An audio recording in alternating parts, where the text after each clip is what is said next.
Alright, so I just got home from work and we got a little bit of an announcement with the UFC White House coming up next month. Well, actually, in a couple of weeks. They got new custom fight shorts for the entirety of the card, as you can see right here. I'm going to go through the Sugar Guru show that's been going on for a little bit. They talk about how Sean O'Malley was represented with the fight kit. We're also going to go over the price gouging that's going on throughout all of this, and just basically my overview on what they should have done with all this. Because I gotta be honest, this is not good. This is not good at all. Like, they could have done so much better with it, but they made it to where the people don't. Like, I don't want to see this. I don't want to see Alex Pereira with, blue and red shorts as a Brazilian. Come on. But either way, this was the recent Guru Sean podcast that happened where they talked about the new UFC fight shorts, and he's not exactly too happy about it. So let's hear it. But I'm just like, did they go on Fiverr and say, hey, Which, I mean, you'd think they'd be wrong. You'd think he'd be wrong, in all honesty. But when I look on Temu, which I shop at frequently, I mean, come on. It's almost a 1-to-1. And they even make it better. I would have loved to see this on Justin Gaethje. Something like this. I would have loved to see something like this, but nope. Getting straight up this. And then I wanted to talk about this, but I'll get to this in a second. It just does not look good. Surreal Gone looks super weird in the shorts. I mean, to be fair, it is France, so it's white and red, so it makes a little bit of sense. But Alex Pereira looks goofy. Justin Gaethje looks all right. Michael Chandler's probably going to have the blue shorts. Ilya Topuria is probably going to have blue shorts, which is just so weird to see. And then for some reason, Derek Lewis is out here with red shorts. He's probably going to take them off halfway in between the fight anyways. But what I really wanted to talk about is the absolute price gouging that's been happening. Now, we thought that the World Cup was going to be price gouging, which, I mean, I'll talk about in a little bit. But the price gouging of this is just insane. You're getting $130 for a Venom Blue hoodie, a zip-up hoodie that's mostly polyester. $94 custom shorts, $90 custom tee, $169 for an authentic Alex Pereira Fight Night walkout zip hoodie. $170. That is crazy. So if you wanted to get a full kit, that's over $200. And you haven't even watched the fight yet. Oh, Lord. And I mean, some of these aren't even really that good.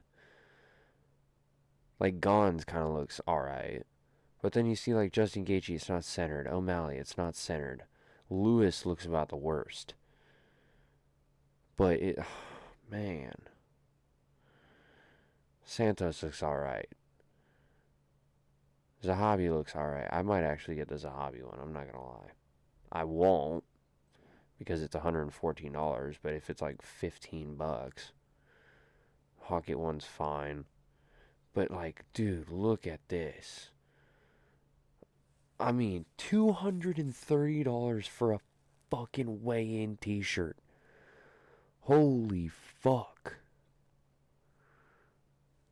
Yeah, no, I think I'm good. $50 for a hat. No. $50 freedom hat. No.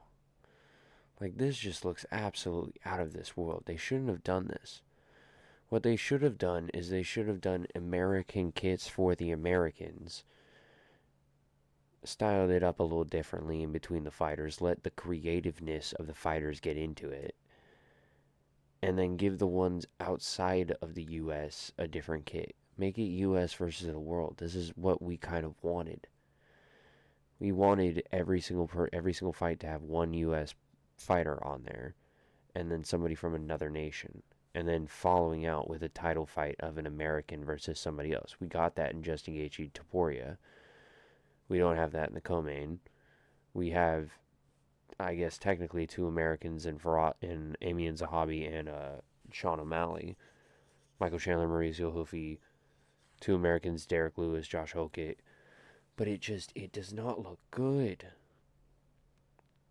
It just doesn't, and I need to find one where there's Josh Hokett in it. And I'll probably find one later on, but it just looks horrible. And you can see right here, just in case he just looks at it, he does not look amused. Let's be real. This just does not look great. The belt looks terrible. I think the belt was fucking $1,500. Let me actually check. Hold on. Because this would be wild if it's like I saw that it was $1,500. Highest price. Oh, there's no UFC merchandise.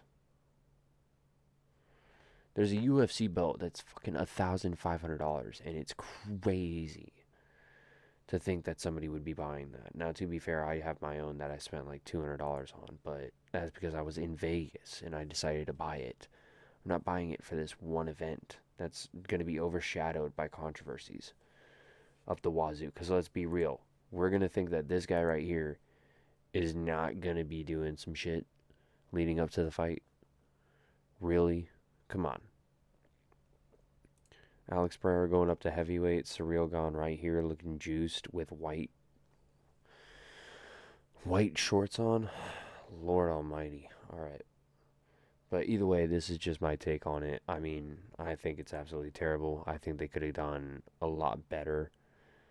Even just the regular fight shorts that they have would have been a great just opportunity. Make the canvas red, white, and blue for crying out loud.